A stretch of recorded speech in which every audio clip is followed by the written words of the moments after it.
Ndị Igbo ga-elu onye Igbo ntị ike gee ntị yie nwa onye Igbo na-adịla agba ọsọ mmiri n'oge asị m gị ga-elu Igbo ndị ọma ekele m ụnụ ọkwala ọlọ Nneka Chimezie na-ekwu aka na-ewetara ụnụ ọnọdụ Igbo ndị m na-ezigara ozi a bụ ndị isi Ekenesi na ndị Lilu na ndị Ọsụmohu ọ na-ahụ na ihe na-efegharị soshal midia onye mere vidio gosi ọnọdụ isi Ekenesi nọ from isi Ekenesi gbado ata agba advocate ala ya ọ gbala ọsọ ajụjụ m na-ajụ owu enwezikwa ndị isi Ekenesi enwezikwa ndị nwe isi Ekenesi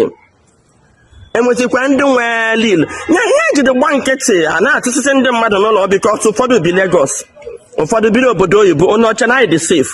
ka m gwuo na ihe ga-eme eme bụ na agha Biafra m na-ekwuchikwa continue ya the jihad the pogrom continued and ndị Igbo ka dị ndụ na-akwari ewu that Biafran war Ojukwu otherwise that killing would have continued with ihe na-eme ugbu a maka plan Britain nwere ewu achọrọ ime erase ndị Igbo maka ihe minerals and other things ka ndị Fulani were ya now ihe ga-eme na ọ bụrụ na anyị gba nkịtị ụta anyị gbara nkịtị emegide ihe atụtụsịa ndị mmadụ n'ala Igbo ha take over the pogrom ebudozie na other parts of Nigeria ndị obidozie enweghị ebe anyị ga-agba a ga-wipe out ihe m ji na-ekwu okwu maka ndị chịrịrị ụkwụ ha elu na Lagos a na-ekwu ha file na ha dị secured na Lagos dị secured onye nọ n'ugwu Hausa onye n'igwe anyị soro ngasị nọ na Nigeria we ndị Igbo adịrọ secured so the earlier anyị litere bido chekwawa ala Igbo the better and ihe ọzọ m chọrọ iwetara ndị Igbo tata bụ na ọ bụdị sọsọ insecurity bụ na mmadụ anọghị really n'ala Igbo biko ozi ana m ayọ biko ikpere m nọ n'ala na-akpọkọ Igbo ebe ọbụla unu nọ gaanụ na village meeting unu gwanụ ndị PG take an inventory amachigoro echi n'ala Igbo take an inventory amachigoro echi n'ala Igbo nya ama ga-eme that is 90% of ụlọ mmadụ anọghị ya and enweghị any sign enwe ndị ga-take over ịma oge m mere vidio so ka alụwa nwaanyị ọzọ dewe n'ụlọ ụfọdụ misunderstand m ngwa ndị agha kwuru ihe a kedu ihe a ga-eme population Igbo na-ekpochapụ Australia nwere a particular city mmadụ na-anọghị Australian government kwekwe n'ụwa niile si na onye ọbụla ga-relocate na that very city mụbụ ụmụ a ga na-akwụ ya salary gịnị ka o ji ekwu na mmadụ na-amụba obodo without mmadụ a building is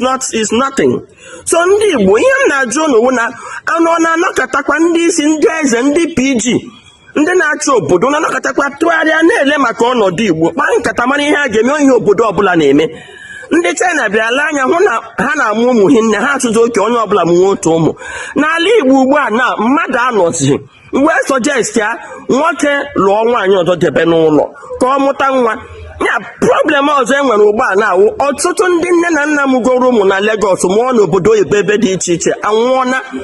ụmụ ha chọgodo ịla enweghị onye ha ga-akọnect because uncles ha na aunt ha ụfọdụ bikwa Lagos mụsị ụmụ so cousins and relatives a ga-akọnect anọghọ